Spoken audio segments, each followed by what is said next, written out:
નમસ્કાર વિદ્યાર્થી મિત્રો, આજે આપણે 8મા ધોરણમાં છઠ્ઠી કાવ્ય આવ્યા છે। એમનું છે तूफानों की ओर। ये जो है वो एक कविता है। उनके कवि है शिव मंगल सिंह सुमन। शिव मंगल सिंह सुमन। तो शिव मंगल सिंह सुमन 5 अगस्त 1915 को ग्राम झगरपुर जिला उन्नाव उत्तर प्रदेश में बनारस हिंदू विश्वविद्यालय से MA PhD अनेक अध्ययन संस्थाओं विश्वविद्यालयों तथा हिंदी संस्थान में उच्चतम पदों पर कार्य किया तथा अनेक देशों की यात्रा की। 1974 में मिट्टी की बारात पर साहित्य अकादमी तथा 1993 में भारतीय पुरस्कार से सम्मानित। 1974 में भारत सरकार द्वारा पद्मश्री सम्मानित। हिल्लोल जीवन के गान, युग का मोल, प्रलय सृजन, विश्व बदलता ही गया, विश्व हिमालय, मिट्टी की बारात, वाणी की व्यथा, कटे अंगूठों की बंधन मारे, उगम और विकास, प्रकृति पुरुष कालिदास। तो प्रस्तुत कविता में कवि शिव मंगल सिंह सुमन ने सदा संघर्षमय रहकर अपने लक्ष्य की ओर बढ़ने की प्रेरणा दी है।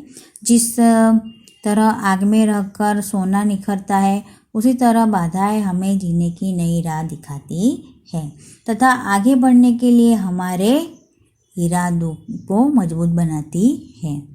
इस कविता में धैर्य, गतिशीलता, साहस और संघर्षरत रहना जैसे मूल्य उजागर किए गए हैं। तो हमने ये कवि का परिचय हमने देख लिया है। अब हम कविता को गाएंगे। ये कविता आप तमारे याद करवानी है, यानी कि मोडे करवानी रहेशे। तो मारी साथे तमारे गावानुं रहेशे। हूँ एक लिटी गाईश तो तमारे भी आ विडियो में देखीने तमारे गावानुं रहेशे। बराबर है? तो शुरू करें।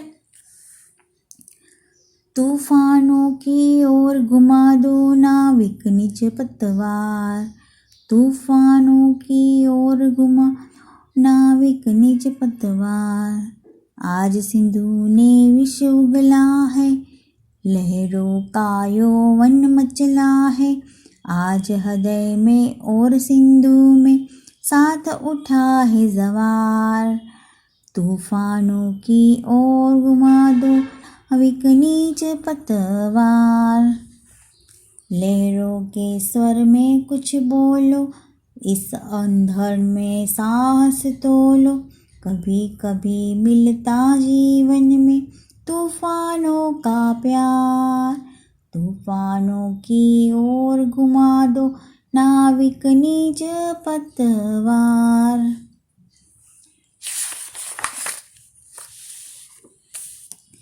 यह असीम निज सीमा जाने, सागर भी तो यह पहचाने, मिट्टी के पुतले मानव ने कभी न मानी हार, तूफानों की ओर घुमा दो नाविक निज पतवार, सागर की अपनी क्षमता है, पर माझी की कब थकता है, जब तक सांसों में स्पंदन है, उसका हाथ नहीं रुकता है, इसके ही बल पर कर डाले, इसके ही बल पर कर डाले सातों सागर पार, तूफानों की ओर घुमा दो नाविक निज पतवार।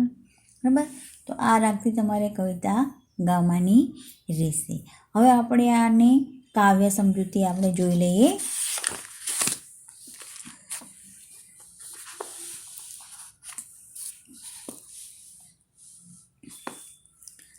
तूफानों की ओर घुमा दो नाविक निज पतवार। अब नाविक जो है उसे हम कहते हैं, हमें पता है कि नाविक किसे कहते हैं। जो नाव चलाने वाला जो होता है, मल्ला होता है, माझी होता है, उससे हम नाविक कहते हैं। अब नीच, नीच यानी कि अपनी, क्या कहता है, नीच यानी कि अपनी। आ सिंधु ने विष उगला है, सिंधु, सिंधु यानी कि समुद्र होता है। लहरों का यौवन मचला है, लहरों का जो है यौवन मचला है। आज हृदय में और सिंधु में, साथ उठा है जवार, जवार यानी कि समुद्र के पानी का जो बढ़ना है, तूफान होता है वो। पतवार तो आप समझते हो, नाव चलाने वाली जो लकड़ी होती है, पप्पू होता है, उसे हम पतवार कहते हैं। तो यहाँ पर कवि क्या कहते हैं कि हे नाविक, तुम तूफानों का सामना करने के लिए अपनी पतवार तूफानों की दिशा में मोड़ दो। आज समुद्र में जहर उगल दिया है, जहर उगल दिया है, कठिन परिस्थितियाँ पैदा की है। लहरें की उमड़ कर तुम्हारी नाव को निगल जाना चाहती है, फिर भी परवाह नहीं, फिर भी परवाह नहीं। उधर समुद्र में जवार उठा है तो कवि के हृदय में भी भावनाओं का जवार उमड़ पड़ा है। अब आप ये देखते हैं, लहरों के स्वर में कुछ लोगों कुछ बोलो, लहरों के स्वर में कुछ बोलो, इस अंधड़ में साहस तोलो। अंधड़ यानी कि आंधी। कभी कभी मिलता जीवन में तूफानों का प्यार, तूफानों की ओर घुमा दो नाविक निज पतवार। तो यहाँ पर कवि क्या कहते हैं कि जैसे लहरों का जो स्वर जो ऊंचा हो रहा है और उनका जो जोर जो बढ़ रहा है, वैसे ही तुम भी तैयार होकर आंधियों के सामने उठ जाओ और स्वयं आजमा कर देखो कि तुमसे कितनी हिम्मत है, तुम में कितनी हिम्मत है। जीवन में तूफानों का प्यार कभी कभी ही मिलता है, तो भाग्यशाली लोग ही जीवन में कठिनाइयों का सामना करते हैं। तो कवि इस तरह से कहते हैं। समझ में आया? यह असीम निज सीमा जाने, असीम, असीम यानी कि सीमाहीन। सागर भी तो यह पहचाने, मिट्टी के पुतले मानव ने कभी ना मानी हार। तूफानों की ओर घुमा दो नाविक निज पतवार।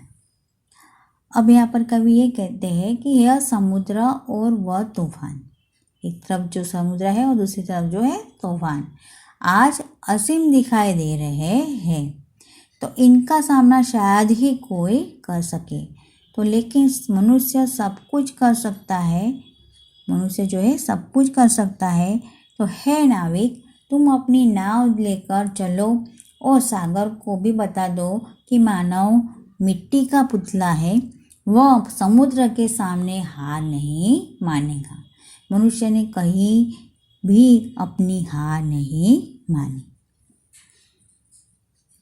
सागर की अपनी क्षमता है, पर माझी भी कब थकता है। जब तक सांसों में स्पंदन है, उसका हाथ नहीं रुकता है।